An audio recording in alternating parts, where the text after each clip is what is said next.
Bom dia, gente. Alô? Pessoal? Bom dia. Bom dia. Bom dia, professor. Bom dia. Eu quero a lista de presença, tá?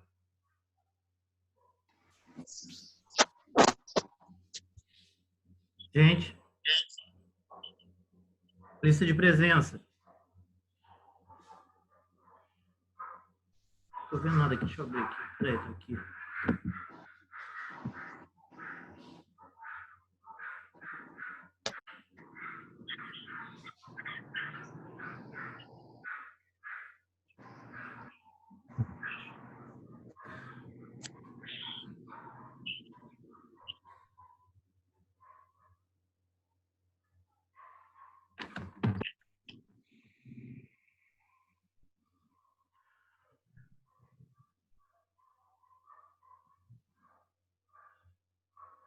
Consigo assim? Não? Consigo não.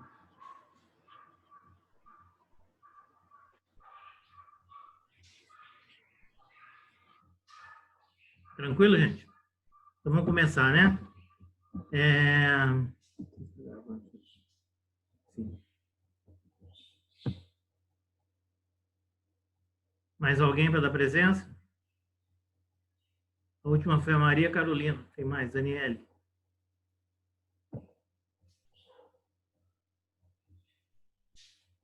Muito bem.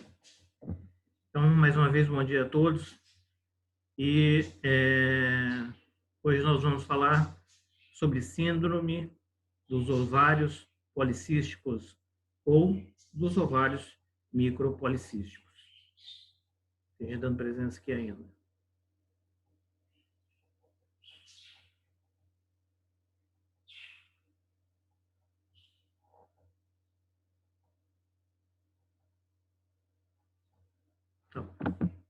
Então, SOP, né, como todos conhecem, o síndrome dos ovários policísticos ou ovário micropolicístico.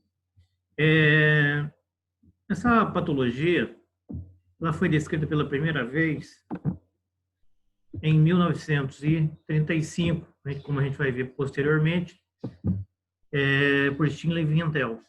Então, a síndrome dos ovários policísticos é uma doença caracterizada pela presença de múltiplos cistos nos ovários, associada a uma desregulação no ciclo ovulatório e por alteração dos hormônios femininos. Como vocês podem ver na foto abaixo, você tem um ovário multicístico, policístico, e essa paciente tem dificuldade em engravidar e ainda ela tem geralmente ciclos longos, né? E às vezes tem paciente que entra em amenorreia.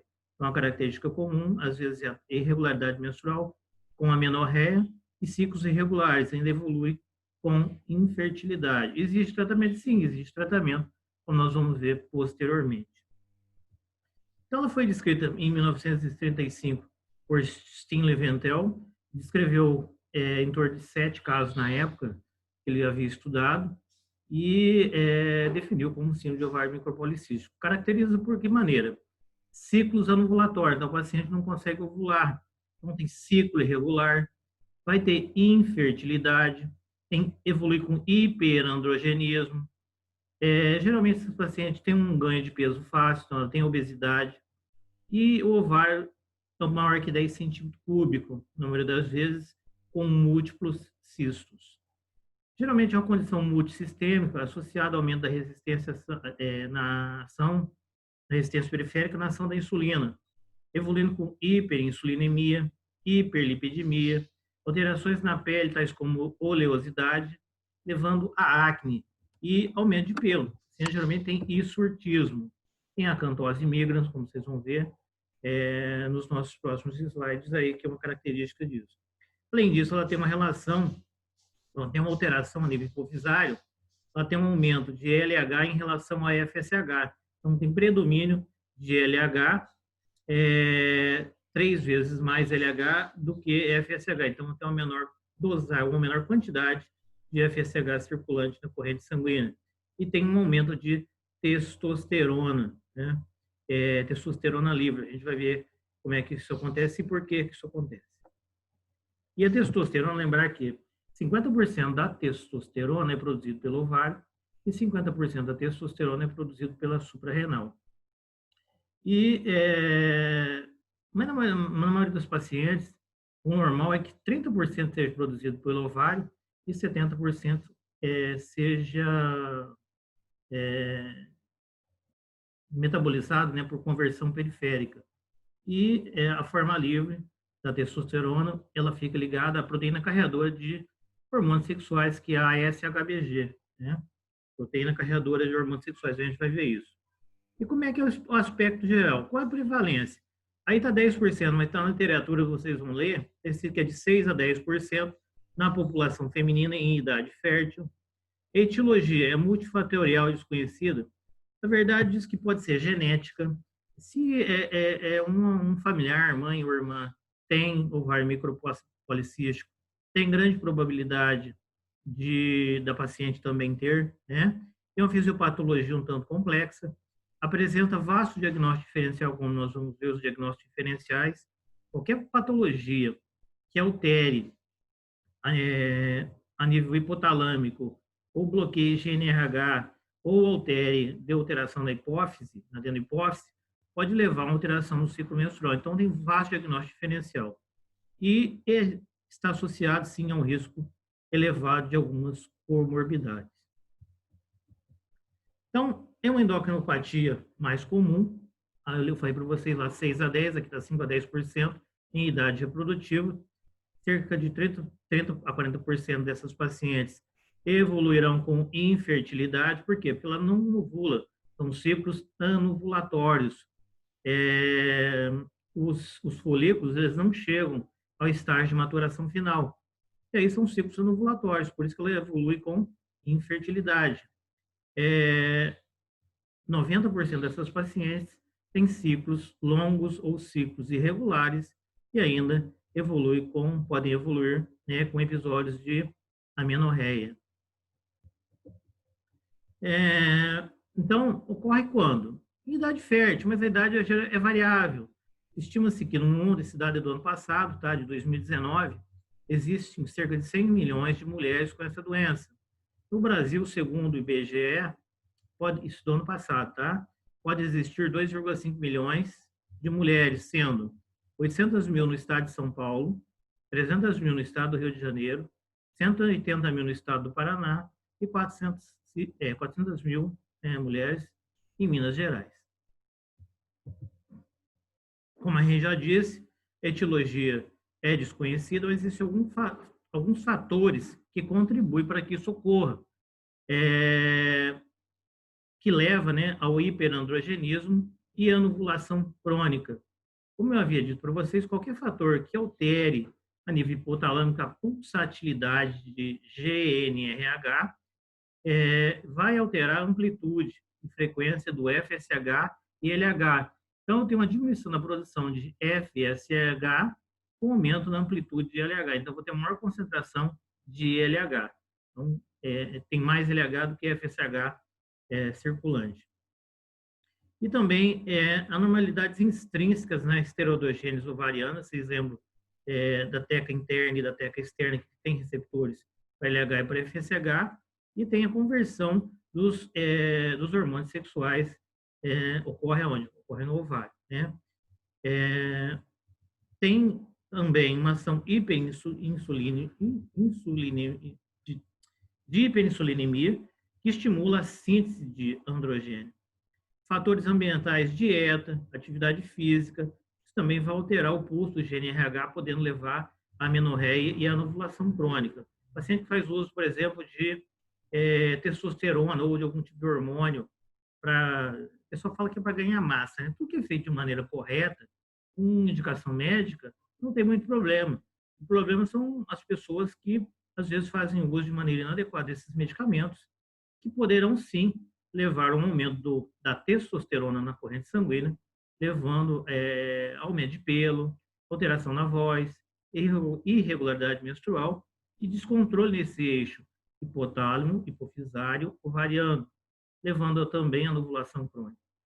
E alguns tipos de anticoncepcionais também podem alterar, né? Pode levar à amenorreia. E, na verdade, o anticoncepcional ele faz um repouso ovariano, né? Quando você suspende o anticoncepcional, logo um mês ou 2 meses depois, o paciente volta a ter ciclos regulares. Estudos mais recentes sugerem que a alteração pode ter, sim, início na fase fetal, então está ligado a fator genético. O hiperandrogenismo e a anovulação crônica, que acompanham a síndrome dos ovários micropolicísticos, pode ser causado por anormalidade nos compartimentos, como eu acabei de citar anteriormente. É o ovariano, na suprarrenal ou na adrenal, que produz 50% da testosterona circulante, né? Eu falei que ocorre, sim, no tecido adiposo, pode ocorrer 70% da conversão dessa testosterona ocorre no tecido periférico, então pode sim evoluir com hiperandrogenismo e alteração a nível de hipotálamo e hipófise pela alteração no GNRH, bloqueando a produção de FSH e estimulando a produção de LH. Se eu tenho isso, eu tenho um descontrole a nível ovariano, eu tenho um descontrole na produção de estrogênio, eu tenho um descontrole na produção de progesterona e também tem ciclo anovulatório.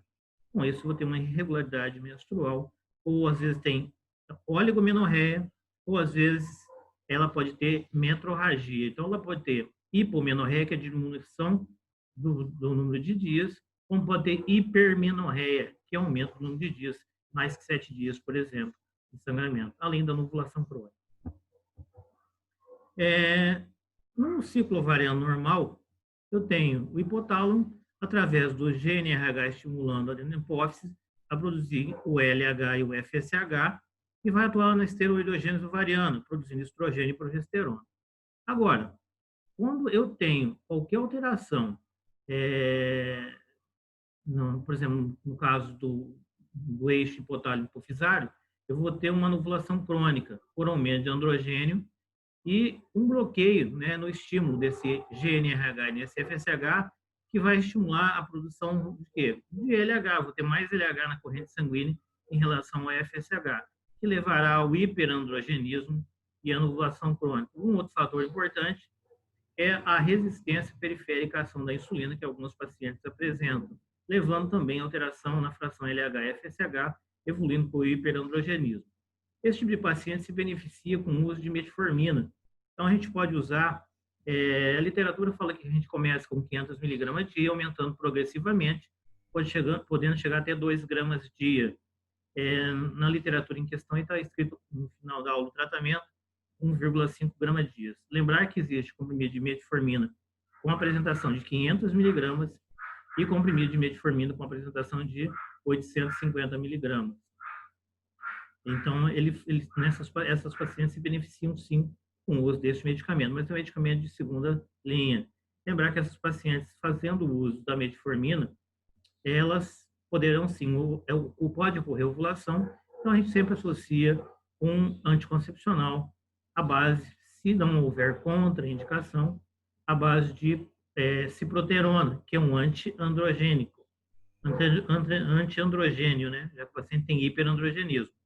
Se houver contraindicação, você vai falar para o paciente, você está tratando com metformina, eu não posso usar, você tem contraindicação para usar hormônio, mas se você tiver, não quiser proteger de gravidez, você deve usar algum método contraceptivo opcional diferente de hormônio, né? Se por acaso houver contraindicação, como por exemplo, varizes de membros inferiores, história de trombose venosa profunda, hipertensão arterial severa, se a paciente tiver alguma cardiopatia congênita, se ela tiver alguma doença hepática que contraindica o uso de hormônio, ou neoplasia hormônio dependente, eu não vou usar anticoncepcional nesse tipo de paciente.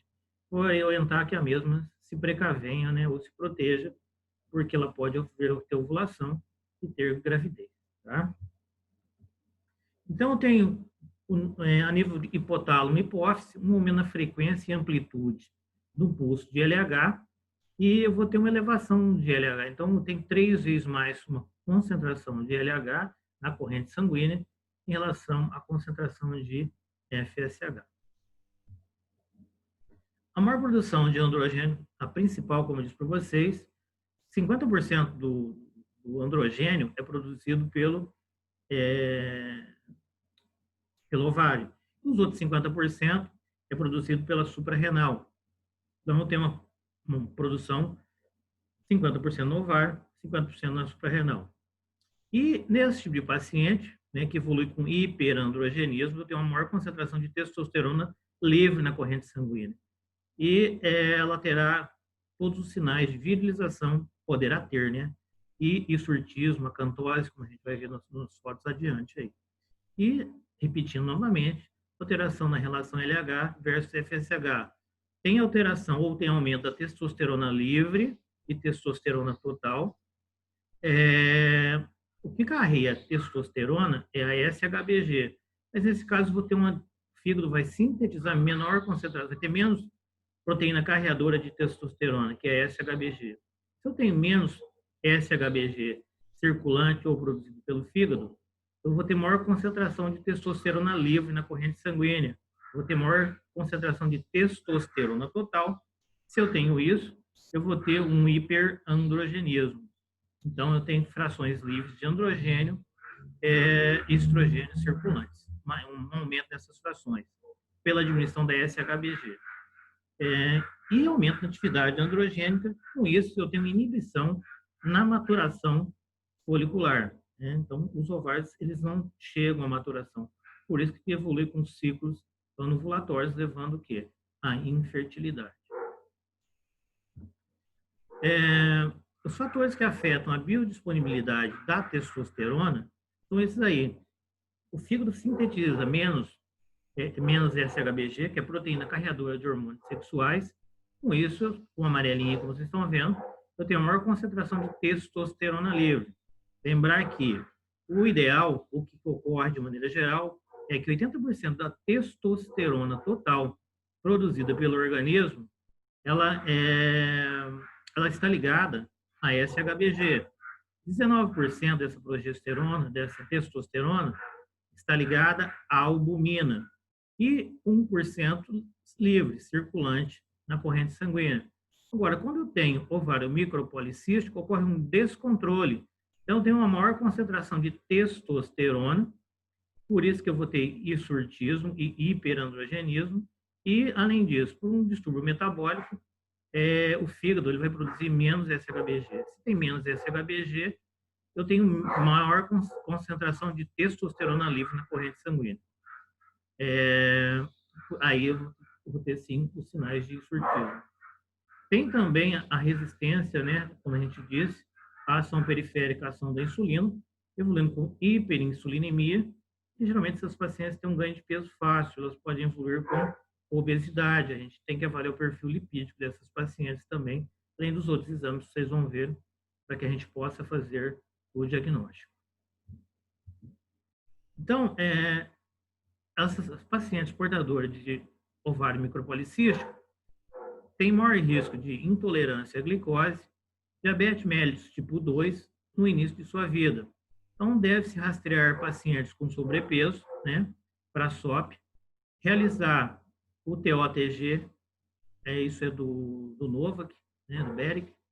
Ele diz que a gente deve fazer um teste oral de tolerância à glicose 1 a 2 vezes por ano. O teste oral de tolerância à glicose é o seguinte: você colhe em jejum uma amostra de sangue, depois você colhe novamente 1 hora depois, tem laboratório que colhe 30 minutos, 60, 90 e 120, né? O ideal é que colhe em jejum 1 hora depois e 2 horas depois. O TOTG em jejum deve ser menor que 92, 1 hora depois menor que 180, né? Depois do destrozol, e 2 horas depois menor que 153. Então, se esse valor estiver alterado, você sim vai dizer que essa paciente tem intolerância à glicose e tem grande probabilidade de desenvolver diabetes. Então, parece haver, não, existe a literatura descrita que existem fatores genéticos associados ao ovário micropolicístico.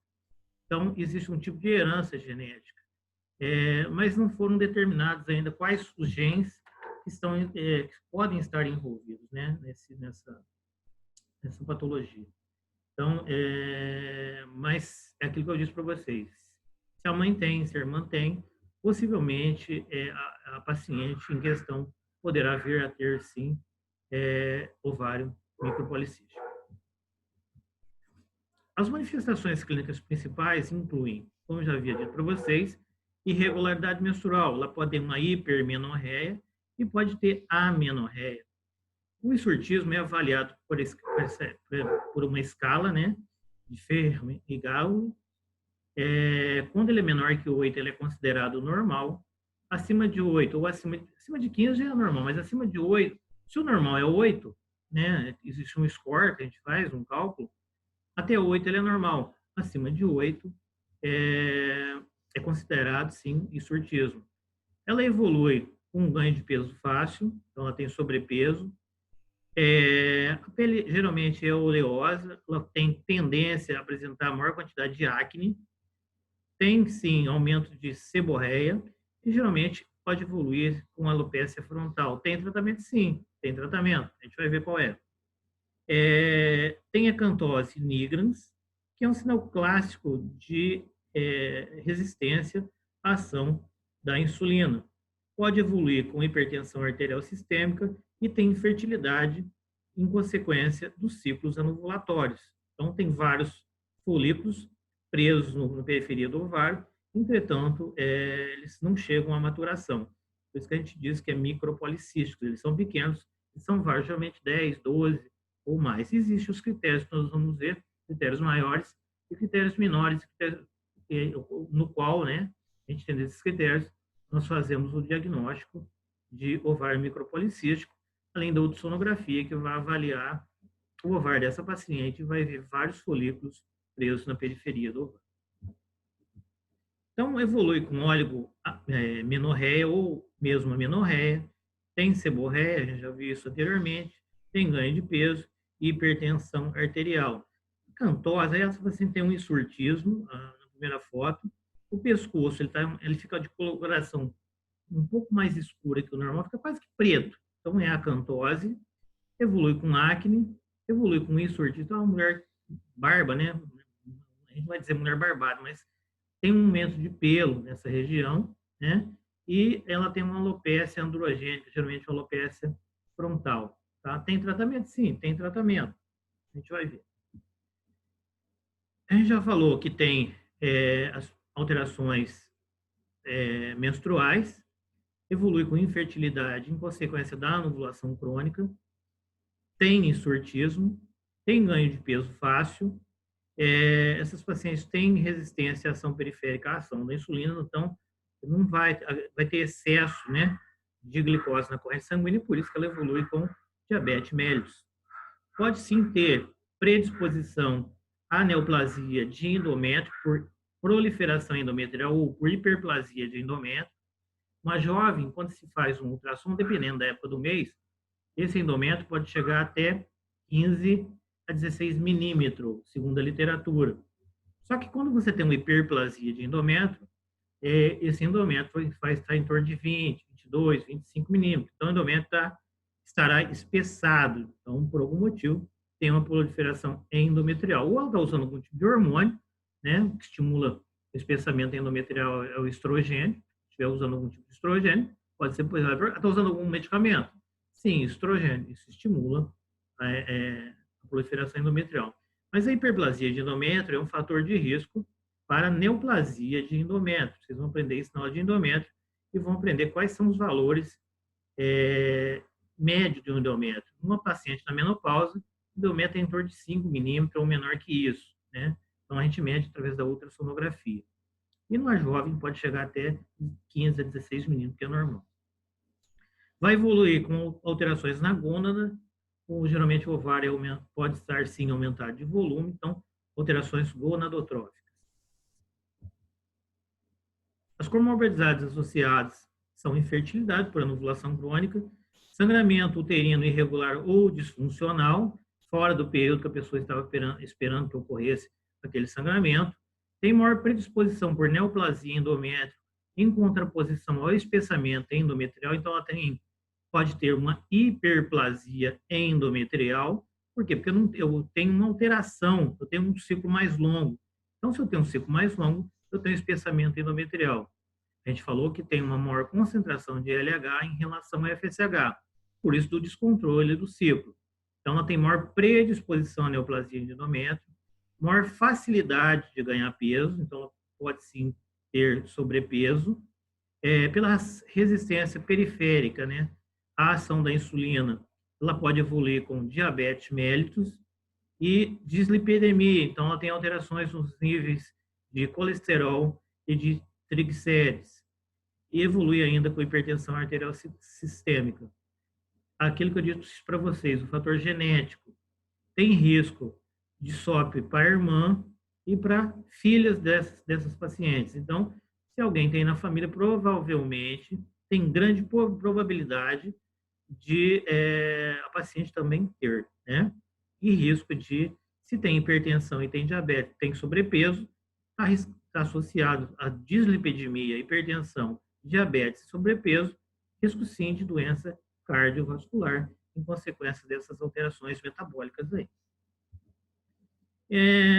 O quadro clínico diagnóstico vai evoluir com hiperandrogenismo, então tem aumento de testosterona e nível de androgênios circulante na corrente sanguínea, e vai evoluir com anovulação crônica. Então, se ela não ovula, essa paciente será infértil.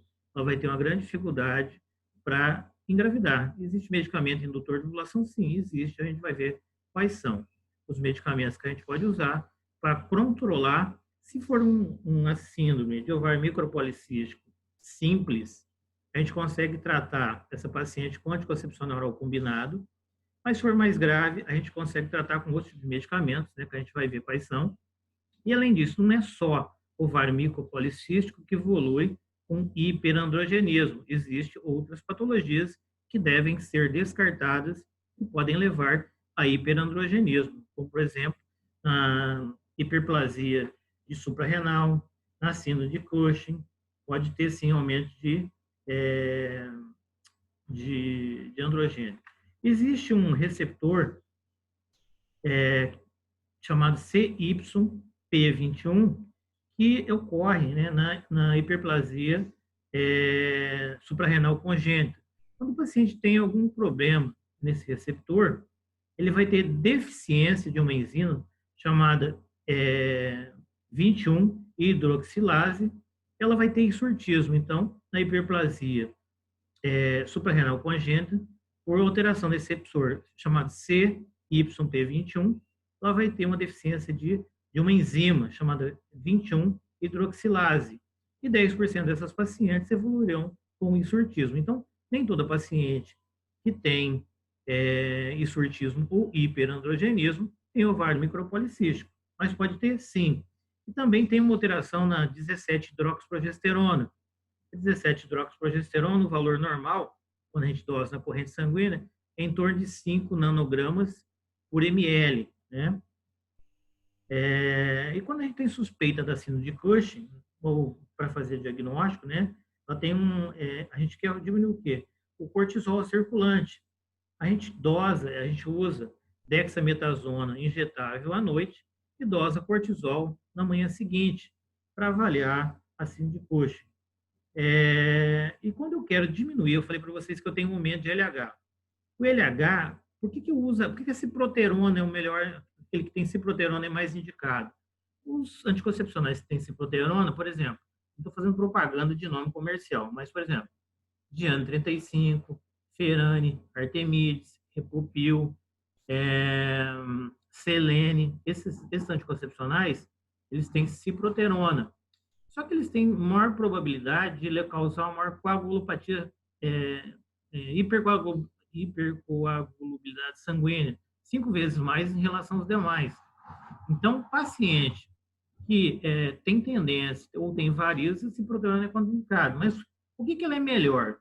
Porque ela diminui a quantidade de LH circulante. Então, eu vou diminuir a relação LH e FSH.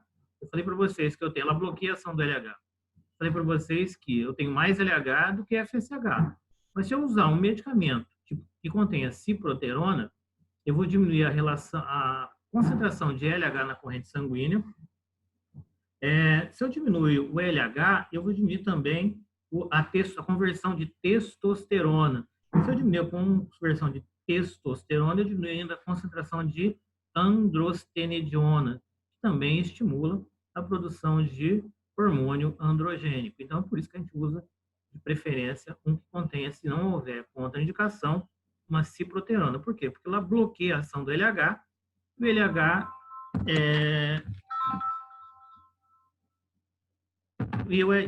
se eu diminuir o LH, eu vou diminuir a concentração de testosterona, tá? E androstenediona. Por isso que a gente usa um que contém ciproterona. Eu posso usar qualquer outro? Sim, existem outros que você pode usar. Pode usar um derivado de espironolactona, que contém a drosperinona, que é um bom medicamento também. Vocês encontram aí no Yas, no Yasmin, no Yumi, né? No Elane. Então, pode ser usado também, tá? Tem um cachorro que não me deixa em paz na rua. Então, as causas específicas. Hiperprolactinemia pode levar, sim, a anovulação crônica, né? Paciente que faz uso de maneira irregular, eu falei para vocês, se ela houver necessidade de reposição de hormônio ou de uso de um androgênio, isso deve ser prescrito por um médico. E se você usa um medicamento adequado, não vai ter nenhum problema. Agora, o problema é o excesso, e sim vai levar a um descontrole na concentração de hormônios. Só um instantinho, só que tem cachorro fazendo barulho importante.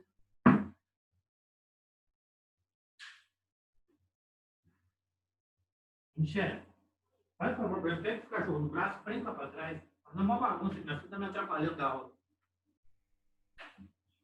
Quebrou o vaso, já fez uma bagunça ali na frente. Desculpa aí, gente, eu não parei a aula, não. Tem o cachorro fazendo barulho ali no cachorro. Então, onde a gente está falando, androgenoterapia, desde que prescrita adequadamente por um médico, não tem nenhum problema. Pega ele na mão, se ele vir, vai pular em cima do computador aqui. Tumores secretores de testosterona. Por exemplo, tumor ovariano pode sim se malignizar. Um teratoma, por exemplo, de ovário. Então, um tumor secretor de testosterona. Tumor de suprarrenal pode sim produzir testosterona. Hiperplasia da suprarrenal, como a gente já disse, que pode levar a síndrome de Cushing. A gente faz diagnóstico usando dexametasona e dosa depois do cortisol. E distúrbios da tireoide. A gente vai dosar o TSH, como a gente vai ver posteriormente. Ou qualquer disfunção hipotalâmica pode levar a isso também. A falência ovariana prematura, a gente falou isso na aula de ciclo menstrual, falei para vocês, irregularidade menstrual. Se a paciente, por algum motivo, sofreu um problema, se ela tiver feito quimioterapia, radioterapia, enfim, ocorre um esgotamento, né, nos folículos. Eu falei para vocês que na vida intrauterina, uma mulher tem em torno de 8 milhões de folículos. Depois, quando nasce, em torno de 2 a 2,5 milhões. E desses 2,5 milhões, de 2 a 2,5, apenas 400 ovulam. Mas, em alguns casos, a paciente não tem nem 400. Por algum motivo, ocorreu algum processo inflamatório. Por exemplo, um abscesso ovariano que acabou levando uma destruição parcial nesse ovário. Então, ela tem uma falência prematura, um tumor de ovário no qual houve radioterapia, necessária radioterapia ou até mesmo uma retirada precoce desse ovário. Então, falência ovariana prematura, ela vai ter uma ovulação crônica no teu ovário, né? E hiperplasia congênita da suprarrenal. Eu já havia dito isso anteriormente. Mais ou menos 2% das pacientes que têm hiperandrogenismo evolui sim com hiperplasia de suprarrenal. Do lado de cá eu falei. Anovulação crônica, que não pode ser atribuída a uma causa específica, a gente faz o diagnóstico de ovário micropolicístico, mas existem os critérios que nós vamos ver para fazer diagnóstico de ovário micropolicístico. Então, quais são os critérios? Vocês veem uma imagem de ultrassom à direita da tela embaixo, né, imagem sonográfica, com vários folículos, né? Pode contar que deve ter mais de 12 folículos aí, eu não sei direito, mas geralmente mais de 12. Então, como é que eu faço o diagnóstico? Eu tenho que ter 2 critérios mínimo, né? 2 dos 3 critérios que a gente vai ver. Então, o que eu tenho, que a paciente tem? Oligomenorreia, amenorreia e anovulação crônica.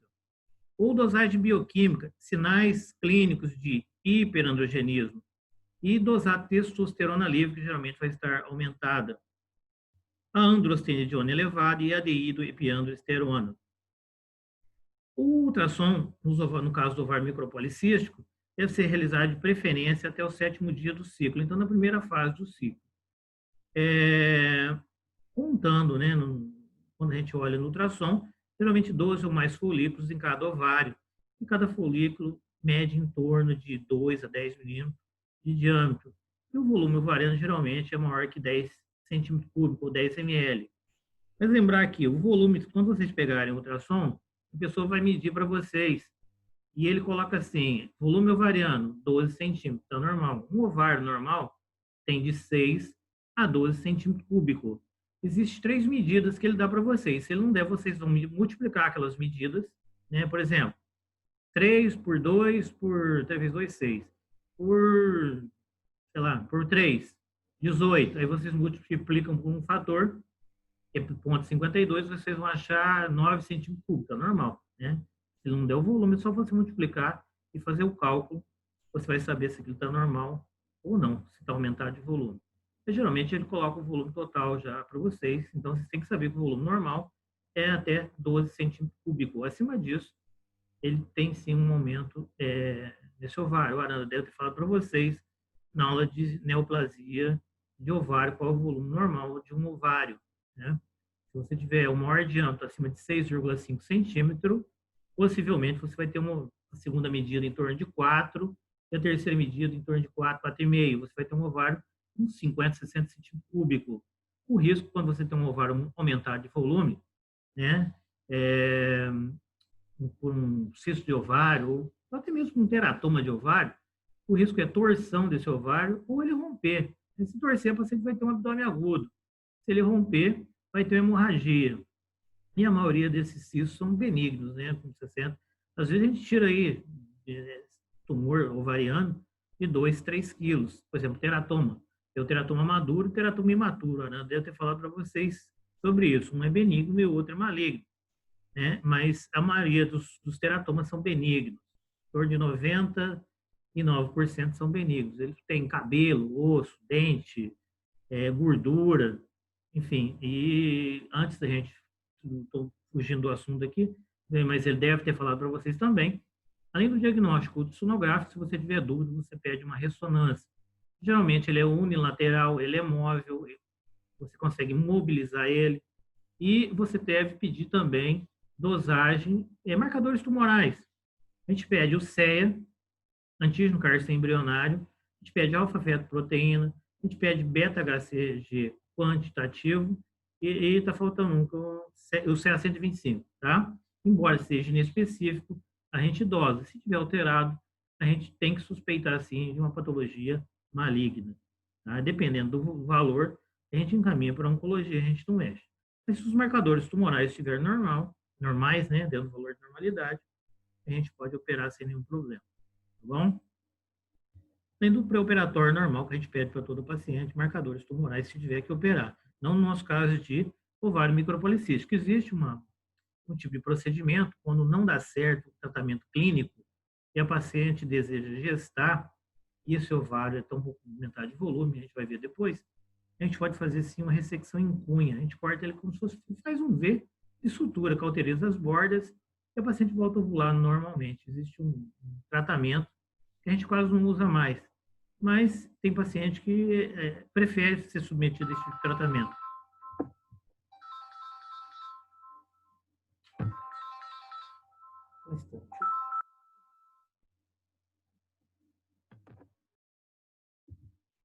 Então, eu falei para vocês que existe uma escala para avaliar o grau, né, de hirsutismo. Então, é a presença de pelos terminais na mulher em áreas anatômicas de características masculinas. Pode se manifestar como queixa isolada ou como parte clínica mais ampla, acompanhada de outros sinais de hiperandrogenismo. Pode ter, sim, virilização, distúrbios menstruais, como a gente já disse, e infertilidade. Quando o paciente tem hirsutismo, a gente faz uma soma. E essa soma não deve ser maior que 8, dependendo da área que você vai calcular. Por exemplo, Barba, 4, né? A mulher tem pelo, onde é característica masculina. Mama, 4, deu 8. Até 8 é normal, né? Mas não deveria ter. Se ela tem nessa região aí, por exemplo, nessa região do queixo, na região da mama, ela terá sim uma maior distribuição de pelos em outros locais. Então, a gente vai classificar como histrionismo. Então, até 8 é normal. Sabendo normal, você sabe o que não é normal.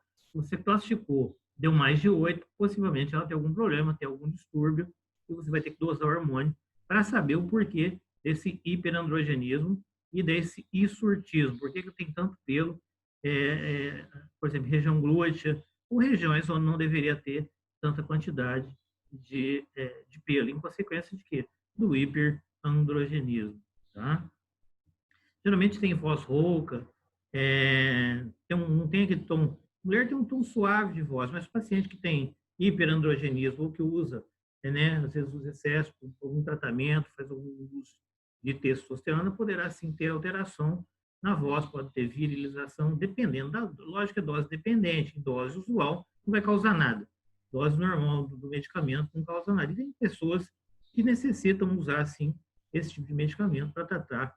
Então, existem algumas patologias que às vezes é necessário o uso de hormônio. Então, a pessoa vai usar, mas dentro das doses habituais, né? Não vai ficar usando, como algumas pessoas usam em algumas academias de maneira irregular. Deve ser orientada por um bom médico, né? Que tem pessoal especializado nisso para prescrever hormônio. Vai sair comprando em farmácia, vocês vão ter receita daqui a uns dias, vocês poderão prescrever, né? E indicar. Mas é lógico, prescrito por um médico, na dose usual, não vai ter problema. Então, aqui um aumento de pelo terminal, um pelo fino, né, na face. Aqui, em região infra-auricular e pescoço.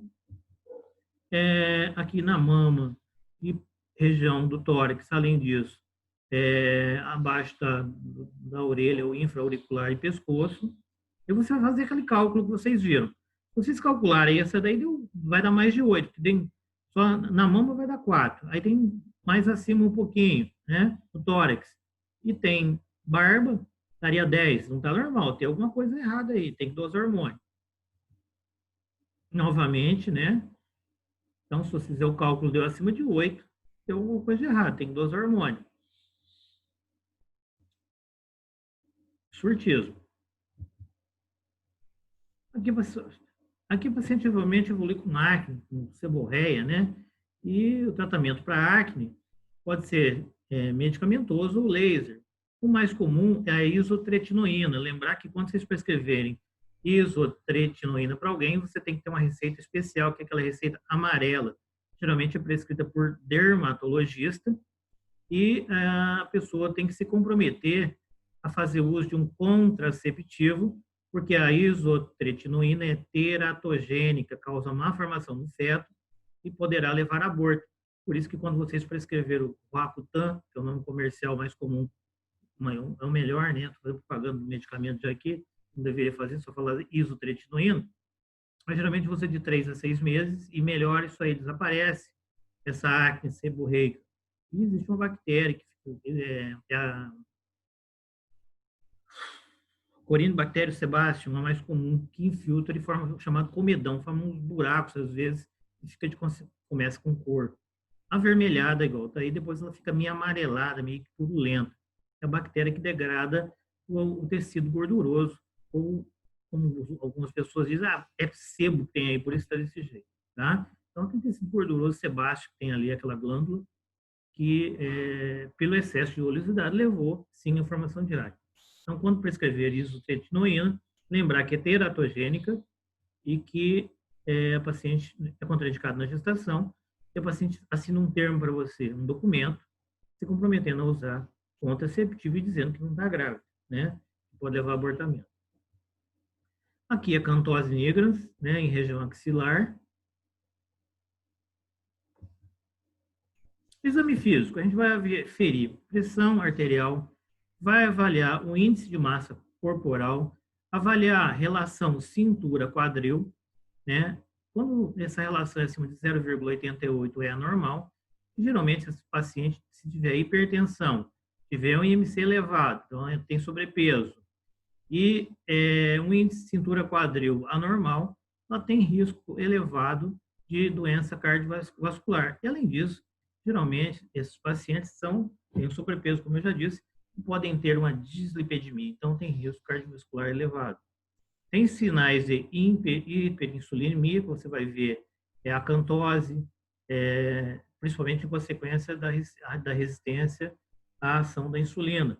Então, tem acne, como vocês viram anteriormente, hirsutismo, pelos onde não deveria ter, né? Principalmente na mulher, é diferente, pelos nos locais no qual não deveria ter, e alopécia, geralmente frontal.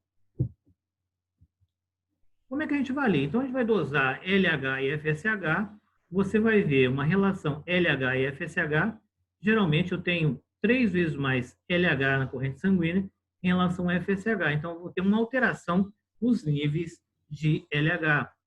Dose, assim, 17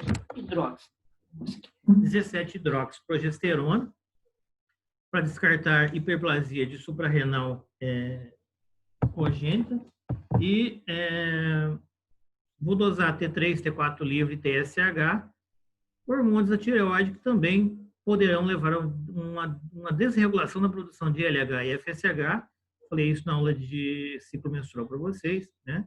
Então, pode estar relacionado, sim, a síndrome de ovário micropolicístico. A prolactina aumentada, quando aumentar, normalmente aumentada em mulher que está amamentando, se a mulher está amamentando, ela tem aumento de prolactina. Então, não tem nada. Ela vai ter, sim, uma amenorreia pelo aumento da prolactina. Então, se ela tem prolactina elevada, ela vai ter um bloqueio né, na hipófise, que não vai estar produzindo nem FSH nem LH, não vai estar ovulando, e ela vai estar em amenorreia no período de amamentação. Agora, se ela não estiver amamentando, ela poderá ter aumento de prolactina, por exemplo, ela tem um prolactinoma. Então, pode ter um tumor de hipófise, da adenohipófise, que vai comprimir essa célula, levando a um distúrbio na produção de LH e de FSH, levando a irregularidade menstrual. Então, prolactinoma é um fator. E se ela estiver amamentando, é fisiológico, durante mais ou menos 6 meses, às vezes um pouquinho mais, né, no período que a mulher amamenta. Dosar testosterona total e testosterona livre, dosar proteína carreadora de hormônios sexuais, que é a SHBG, que é produzida pelo fígado, e a dihidroepiandrosterona, dosar androstenediona, dosar cortisol para pesquisar a síndrome de Cushing, e avaliação metabólica, avaliar o perfil lipídico desse paciente, dosar colesterol, dosar triglicéridos, que geralmente esse paciente pode ter, sim, sobrepeso, pode ser hipertenso, pode ter diabetes, então a gente dosa glicemia também, que está faltando aí, tá? Por que eu faço dose TSH? Para fazer diagnóstico diferencial com hipotireoidismo. Se o paciente tem hipotireoidismo, poderá sim ter distúrbio menstrual. Dose prolactina, se ela tiver hiperprolactinemia por algum distúrbio, ela vai ter sim amenorreia. De novo, né, 17 hidroxiprogesterona para excluir hiperplasia adrenal clássica, tardia ou congênita, geralmente menor que 4 nanogramas. O normal é acima de 5, tá? 5 nanogramas por ml, igual eu já havia dito para vocês anteriormente. Cortisol sérico ou urinário em 24 horas, para fazer diagnóstico diferencial com síndrome de Cushing. Ali na prolactina é diagnóstico diferencial com hiperprolactinemia. As gonadotrofinas, de maneira geral, segundo a literatura, é de pouca valia, mas a gente dosa androgênio plasmático com testosterona total, testosterona livre, sulfato de dietilpirandesterona. A gente já falou ali atrás, só está repetindo. Aqui sim, agora tem a glicose, é o que estava faltando ali. Para avaliar distúrbio metabólico, então a gente dosa glicemia de jejum, faz um TOTG, aquele que eu falei para vocês, que é 92 em jejum, 153 2 horas depois e 180 1 hora depois, é o TOTG de 75 gramas, porque existe o TOTG que você dá 50 gramas de destrozol, que é um tipo de açúcar, e tem o TOTG de 100 gramas. Aí os valores mudam, os valores são diferentes, porque você vai estar adicionando uma dose menor ou maior de glicose para esse paciente ingerir. Avaliar, assim, o lipidograma, fazer um colesterol total e frações e avaliar os triglicérides. A gente já viu lá atrás a imagem ultrassonográfica, né? Pelo menos um dos achados deve estar presente, 12 ou mais folículos, medindo de 2 a 9 milímetros cada um, e o ovário aumentado, lá estava em torno de 10, um pouco maior que 10 centímetros cúbicos. 10 centímetros cúbicos, um volume normal para o ovário. Ele não pode ter, por exemplo, 16, 18, 20, ele vai estar aumentado, você vai ter que ver, pesquisar alguma outra patologia, tá? A videoestereoscopia você faz para avaliar o endométrio. Então, essas pacientes têm risco de ter hiperplasia de endométrio. Então, você fez o ultrassom. O endométrio dessa paciente, ela é mais jovem, ela tem ciclo anovulatório, você viu que o ovário dela é micropolicístico, você mediu o endométrio dessa paciente, ela deu 20 milímetros. Tem alguma coisa de errada. Se você perguntar, está usando algum tipo de hormônio? Está fazendo reposição hormonal para alguma coisa? Se ela estiver usando, você suspende o hormônio. Se ela não estiver usando nada, você pode até usar um anticoncepcional combinado para fazer repouso ovariano. Mas na suspeita de hiperplasia de endométrio, ela tem risco de quê? De neoplasia de endométrio. Então, hiperplasia de endométrio, numa jovem, o endométrio normal é até 16 milímetros. Se estiver acima disso, tem alguma coisa de errado. O ideal é fazer uma estereoscopia, uma biópsia de endométrio, para avaliar esse endométrio, que pode ter, é difícil em jovem. Geralmente, neoplasia de endométrio é comum, mas em paciente no climatério ou na menopausa. Paciente acima de 45 anos, tá? Então, jovem não deve ter hiperplasia de endométrio. Eu sei que ela tem uma SOP, que poderá, sim, levar ao espessamento endometrial, mas sim é necessário você investigar se é a sua SOP que está causando isso. E pede uma videoestereoscopia com biópsia, vai fazer sobre anestesia, centro cirúrgico, vai biopsiar esse endométrio, vai mandar o material para histopatológico, para ver se está tudo certinho, se tem atipia ou não, ou se é um endométrio proliferativo, um endométrio secretor, está tudo bem, não tem nada. Em consequência do própria patologia que ela tem, você vai tratar essa paciente fazendo repouso ovariano, vai melhorar o problema, tá? Um anticoncepcional à base de ciproterona resolve, que bloqueia o LH, se eu bloqueio a ação do LH, eu diminuo a ação da testosterona, diminui o hiperandrogenismo, e se eu tenho uma relação normal LH-FSH, a paciente não vai ter hiperplasia de endométrio. Além disso, depois vai ter um sangramento normal de privação com a descamação endometrial, afinando esse endométrio. Aí um outro ultrassom, né? Presença de 12 ou mais folículos, e a gente mede, bota o cursor ali e vai ver o tamanho de cada um.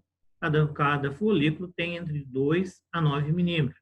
O ovário aumentado de volume, geralmente acima de 10 centímetros cúbicos. Lembrar que o volume do ovário normal é de 6 a 12 centímetros cúbicos. Então, o ovário tem um aspecto subjetivo. Ah, mas tem vários folículos. Sim, mas é subjetivo. A gente vai dosar, né, outras substâncias da corrente sanguínea para a gente ver. A gente vai avaliar, na verdade, a clínica e a anamnese é o principal fator, né? Novamente, um ovário micropolicístico visto por ultrassonografia. Então, os critérios de diagnóstico dessa síndrome metabólica. Aumento, agora o cachorro do vizinho, né? Aumento da estrutura abdominal, triglicérides maior que 150 miligramas, o HDL baixo, né? O HDL é o bom colesterol, aquele que retira o colesterol, o LDL, o VLDL e o IDL da corrente sanguínea e deposita na célula. Geralmente é menor que 40, aí está 50, HDL baixo, né? Fator de risco. Pressão maior que PA, né? Pressão arterial média maior que 13 por 8,5, glicemia de jejum ideal até 100, vai fazer um TOTG e de 75 gramas, na primeira hora deve ser menor que 180 miligramas por decilitro, na segunda hora menor que 153. Caso esteja alterado esses valores, você vai classificar essa paciente como diabética. E os critérios maiores, então, para a SOP. É aquela paciente que não ovula, tem ovulação crônica e evolui com infertilidade. Tenta engravidar por 2, 3 anos e não consegue. Então, é um critério. Tem hiperandrogenismo. Você olha, o paciente tem excesso de pelo, tem acantose, então tem hiperandrogenismo. Você vê os sinais clínicos de hiperandrogenismo. É lógico que você vai escolher as outras etiologias que podem levar, sim, ao hiperandrogenismo, né? Os critérios menores é a resistência à ação da insulina. Realmente, o paciente tem alteração nos níveis glicêmicos, ela se beneficia com o uso de metformina. Eu falei que a gente começa com 500 miligramas de dia, aumentando, pode chegar até 2 gramas de dia. Lembrar que tem a apresentação de 500 miligramas de metformina e tem a apresentação de 850 miligramas cada comprimido. Na preliminar, com o aparecimento de hirsutismo e ganho de peso repentino, né, sobrepeso, alteração na relação do LH e FSH, você vai dosar, ele vai estar aumentado 3 vezes mais o LH em relação ao FSH. Anovulação intermitente associado com hiperandrogenismo, vai dosar testosterona livre, dihidroepiandrosterona e a SHBG. Eu faço diagnóstico diferencial, porque a paciente pode ter amenorreia sim, então a gente vai querer saber se ela está grávida. Então eu penso que é um beta-HCG. Vou dosar TSH para fazer diagnóstico diferencial com hipotireoidismo, prolactina para ver hiperprolactinemia, como a gente já disse que aumento da prolactina pode levar a amenorreia e irregularidade menstrual.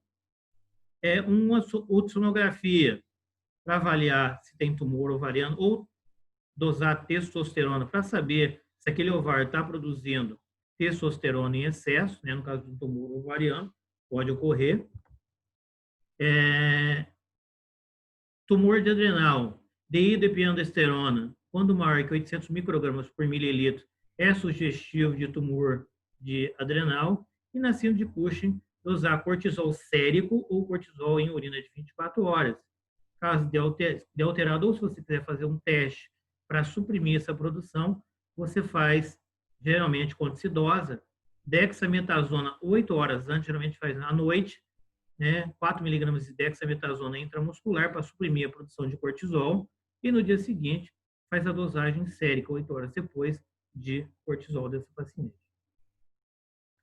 A gente já falou sobre doença cardiovascular, né? Tem maior prevalência de ateroesclerose. O que é isso? Placa de ateroma.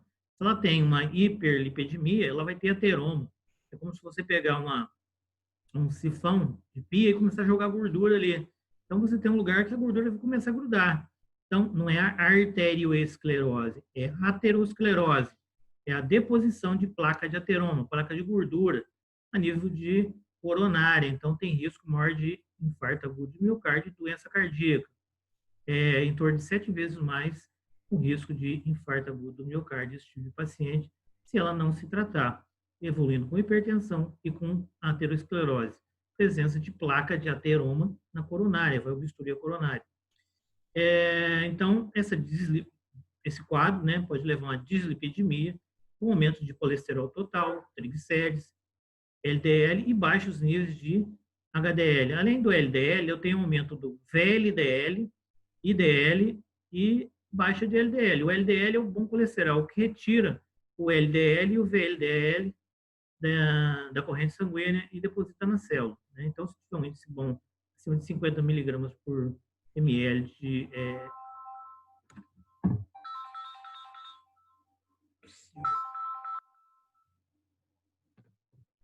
então, o ideal é que tenha uma concentração maior de HDL. As pacientes com SOP que engravidam apresentam maior risco de abortamento espontâneo e diabetes gestacional, pela resistência à ação periférica da insulina. Mas por que tem o que tem a ver diabetes na gestação? Você tem hormônios produzidos pela placenta. O principal desses hormônios é o hormônio lactogênio placentário, que antagoniza a ação da insulina. Se eu tenho uma resistência à ação da insulina, eu vou evoluir com diabetes gestacional. Vocês vão ter isso na aula de diabetes gestacional no período que vem, a gente vai falar sobre isso. Então, eu tenho um hormônio lactogênio placentário. Quando a paciente tem esse tipo de problema, se ela engravidar, possivelmente ela vai desenvolver diabetes gestacional.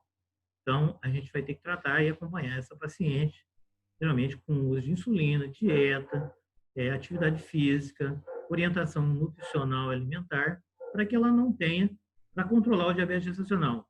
E, além disso, diabetes gestacional tem risco de má formação congênita, tais como cardíaca, neurológica, renal, gastrosquise, espinha bífida. Então, a gente vai ter que controlar o diabetes dessa paciente. tá? Então, se ela tiver SOP, tem que acompanhar devido ao risco de aborto espontâneo e risco de desenvolver diabetes gestacional. O pâncreas dessa paciente terá que produzir mais insulina, em torno de 2 a 3 vezes mais insulina, para antagonizar a ação dos hormônios contra a insulina que são produzidos pela placenta. Agora, se ela já tem uma resistência periférica à ação da insulina, dificilmente esse pâncreas vai produzir insulina suficiente, né, para antagonizar a ação dos hormônios contra a insulina que são produzidos pela placenta. A finalidade desses hormônios é manter a gravidez. Os hormônios principais produzidos pela placenta é o HLP, o cortisol, progesterona, estrogênio, tá? Mas o principal hipoglicemiante é o lactogênio placentário, é o HLP. Então, possivelmente, tem que acompanhar. O tratamento visa orientação alimentar, diminuir o peso, metformina, a gente começa com 500 miligramas dia, podendo chegar até 2 gramas dia. A dose usual é 1,5 gramas, ou seja, 1.500 miligramas dia, ou um comprimido de 8 em 8 horas. Se beneficia, sim, com anticoncepcional oral e indutores de ovulação, que a gente vai ver. Então, quando a gente faz isso, regulariza o ciclo, previne sequela tardia, como, por exemplo, hiperplasia de endométrio, que pode levar a uma neoplasia de endométrio. Então, lá embaixo, a proteção endometrial, porque eu faço um repouso ovariano. Sequela tardia, eu vou prevenir que essa paciente entre numa falência ovariana prematura ou precoce. Por exemplo, com 30, 32 anos, a paciente não tem mais menstruação, ausência de menstruação. Porque por sequela tardia, ela não tratou o ovário micropolicístico de maneira adequada, ela entrou em menopausa precoce, né, por atrofia ovariana precoce, perdeu todos os seus folículos antes do período que tinha ou que deveria ocorrer. Eu consigo controlar o hirsutismo dessa paciente, proteção endometrial para que não tenha hiperplasia de endométrio, fazendo com que não haja neoplasia de endométrio. Se eu tratar adequadamente, ela não vai ter. Além disso, eu posso prevenir com o indutor de ovulação um retorno à fertilidade dessa paciente. O indutor de ovulação que a gente usa é o citrato de clomifeno. Cada comprimido tem 50 miligramas. A dose usual é de 50 a 150 miligramas dia. A partir do 3º ou 5º dia do ciclo. Por quantos dias? 5 dias em cada ciclo. Tá? A gente tem para frente a dose do medicamento aqui. O objetivo do tratamento: controle da irregularidade menstrual, tratar o hirsutismo. Se ela desejar a gestação, você vai controlar e vai dar um indutor de ovulação para essa paciente. Primeiro um anticoncepcional para regularizar o ciclo. Depois você vai dar um indutor de ovulação para essa paciente. Você vai fazer um manejo da resistência à ação periférica da ação da insulina, usando o quê? Metformina para controlar isso aí, e ajuda bastante. É um medicamento de segunda linha, mas é usado. A gente já falou anteriormente que ela deve perder o peso, então redução da massa corporal. O tratamento hormonal com progesterona puro, a gente pode usar de 10 a 14 dias no mês. A progesterona é o acetato de medroxiprogesterona, tem dose de 5 e de 10 miligramas, um comprimido por dia, de 10 até 14 dias no mês. Geralmente, a gente usa a partir do 10º dia do ciclo a progesterona. Pode-se usar acetato de monogestrel, que também é uma progesterona, por 10 a 14 dias. Posso usar ultragestan via oral ou via vaginal, é uma progesterona micronizada. Mas para que serve isso? Para controlar a irregularidade menstrual. E, além disso, faz-se um repouso ovariano. E anticoncepcional oral com ciproterona, eu falei para vocês os nomes anteriormente, ele diminui o LH, se ele bloqueia o LH, ele bloqueia a nível central o GNRH também, e com isso, se eu bloqueio o GNRH, eu não tenho produção de FSH. E, além disso, visa diminuir a produção de testosterona e androstenidiona, quando eu uso anticoncepcional à base de ciproterona. A drosperinona é um análogo de espironolactona, também tem um bom efeito, né? Então, eu posso usar um associado a anticoncepcional combinado. Combinado, o que quer dizer combinado? É aquele que tem estrogênio e progesterona na sua formulação. Aí só está a progesterona. O estrogênio o mais comum é o etinil estradiol, associado à ciproterona. ou a drosperinona, né? Então, é um anticoncepcional combinado. Na ciproterona, se vocês quiserem guardar o nome mais uma vez, os nomes comerciais de anticoncepcional que contém ciproterona, e existem alguns países aí que não vendem mais ciproterona, foi proibida pelo risco de fenômeno tromboembólico, tá? Mas a gente é um bom medicamento e funciona muito bem. A gente no Brasil tem comercializado. Os nomes comerciais são Diane 35, Ferane, Artemides, Repopil, Selene. Existem vários medicamentos à base de ciproterona. Com drosperinona, tem Yasmin, Iume, Elane e vários outros aí. Moliere, enfim, com drosperinona. São ótimos medicamentos, tá? Drosperinona é um bom medicamento. Ah, mas por que ele é bom? Porque ele, segundo, a sua fórmula, ele é um derivado da espironolactona. O que a espironolactona é? É um diurético. Se é um diurético, vai causar menor edema, menor inchaço, menor mastalgia, menor ganho de peso. Por isso que ele é um bom medicamento. Agora, se eu quiser dar só acetato de ciproterona puro, eu posso. Quanto? 50 a 100 miligramas dia, 10 dias por mês. Pode-se associar um diurético para diminuir o inchaço, que às vezes o paciente fala que está ganhando muito peso, está se sentindo demasiado. Sim, a gente pode usar a espironolactona na dosagem de 25 a 100 miligramas dia. Tem espironolactona com apresentação de 25 miligramas, que é um diurético, né? E tem a espironolactona com 50 miligramas. Eu não me lembro se tem espironolactona com 100 miligramas. Mas ciproterona tem sim, com 50 e 100 miligramas. A finasterida, ele inibe a enzima 5-alfa-redutase. A finasterida, o nome comercial é Finalop, né? Isso a gente usa a finasterida para tratar hirsutismo. E a isotretinoína para tratar acne, como a gente já viu anteriormente. O tratamento cosmético por eletrólise ou laser deve ser realizado após um período mínimo de 6 meses do tratamento clínico. Caso não resolva a isotretinoína, você vai fazer laser terapia para melhorar a acne. Existem outros cosméticos, além da isotretinoína, de uso tópico que pode ser usado. Existem alguns cosméticos à base de clindamicina. Está repetindo ali em cima. Quando que eu uso citrato de clomifeno? A partir do 5º dia. Isso já é um indutor de ovulação. Se ela tem desejo de ovulação, o nome comercial é Clomid, com MID, Clomid. 50 miligramas dia por 5 dias. Existe também o Indux, que é a mesma substância, citrato de clomifeno. A partir do 5º dia, por 5 dias, a partir do 3º ou 5º dia do ciclo. Então, você vai usar por 5 dias, ou mandar o paciente usar por 5 dias, depois suspende.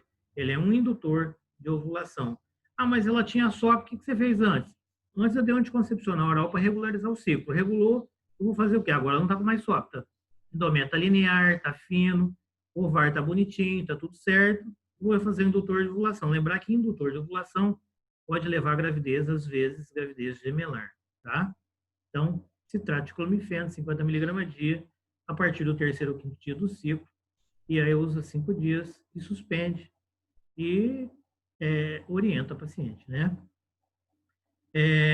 Paciente com hirsutismo ou níveis elevados de androgênio, associa-se dexametasona ou prednisolona, com o objetivo de diminuir o pico noturno de ACTH, visando diminuir os androgênios foliculares. E se você tiver suspeita de síndrome de Cushing, você faz dexametasona intramuscular 8 horas antes de dosar o cortisol, né? Então, a gente usa injetável. As gonadotrofinas indicadas para pacientes que não respondem à dose até 100 mg ou 150 mg de dia de citrato de clomifeno, a gente pode usar gonadotrofina. O nome de indutor tem Puregon, tem Umegon, tem vários medicamentos aí no mercado, mas tem que tomar cuidado porque ele pode levar a um aumento excessivo do ovário, mas ele pode funcionar sim, e funciona indicado para isso, como indutor de ovulação, quando o citrato de clomifeno não dá certo. Lembrar que são medicações injetáveis e têm efeitos colaterais. Então, a gente tem que orientar bem a paciente. E ficar fazendo, depois que você usa esse medicamento, indutor de ovulação, você vai fazer um ultrassom para saber se a paciente está ovulando. Vai avaliar o ovário dessa paciente. De que maneira? Monitorizando o ciclo, saber se ela está tendo ciclo regular ou não. e avaliando o ovário da paciente, lá pelo 12º ou 13º dia do ciclo, para saber se seleciona um folículo, se esse folículo está maduro e se a paciente está ovulando com o uso da medicação que você usou. E aí você orienta a paciente a ter relação de espelho, caso ela deseje ter relação, ter gestação. Aqui é quando a gente quase não faz mais isso, né? Mas quando não dá muito certo, você pode fazer assim, via laparoscópica, né? Um tratamento cirúrgico, cauteriza a parte do ovário, faz uma ressecção em cunha com eletrodo monopolar, uma cirurgia via de laparoscópica, resseca a parte do ovário e cauteriza as bordas dele. Ele é branquinho por dentro, você cauteriza os vasos para que não ocorra sangramento interno. Mas pode ser via aberta também. Quando a gente faz via aberta, a gente faz uma ressecção em cunha, como se fosse um V no ovário. Tira metade do ovário, cauteriza os vários folículos que a gente consegue visualizar eles, cauteriza aquelas bolinhas que a gente vê, né? Diminui alguns folículos, ainda vai sobrar boa parte desse ovário, em torno de 50% dele fica. E se ele tiver um volume de 12, 13 ou 15 centímetros, você vai cauterizar. Pode ser feito, é um tipo de tratamento. Caso ela deseje gestação, ela vai ocorrer a ovulação e vai ter filho, tá? Mas a gente prefere, primeiro, o tratamento medicamentoso. Caso não dê certo, pode ser feito esse tipo de tratamento aí, vídeo laparoscópico ou cirurgia aberta por laparotomia. Então, a metformina, ela suprime quem? A glicogênese hepática, aumentando a sensibilidade periférica à ação da insulina. Então, se eu aumento a glicogênese hepática, eu vou ter uma sensibilidade periférica à ação da insulina, vou diminuir a absorção intestinal de glicose, reduzir os níveis séricos de insulina, consequentemente, se eu tenho um bloqueio na ação periférica, a relação de insulina diminuída, eu tenho diminuição de testosterona. Se eu diminuir a testosterona, eu vou ter uma diminuição nesse isortismo, eu vou restaurar a função ovulatória e a ciclicidade menstrual. A dose usual de metformina é 1,5 gramas dia, né? Ou 3 comprimidos de 500 miligramas de 3 tomadas. Lembrar que deve começar sempre com 1 comprimido dia na primeira semana e aumentando gradativamente, podendo chegar até 2 gramas, segundo a literatura, de insulina, de metformina. Tá? O mecanismo é esse que vocês estão vendo aí. A aula eu vou disponibilizar por e-mail de vocês daqui a pouco, o envio, e também vai para o YouTube. Eu vou enviar um link para alguém da turma que passa para vocês. E eu vou mandar para a Aranda para ele colocar no AVA também. Tá bom? Eu não sei se essa aula cai na prova de vocês, acho que é a semana que vem. A bibliografia em questão é o Freitas. Vocês podem olhar, é a página 482, aí é a 7ª edição, o capítulo é 28. Deixa eu pausar.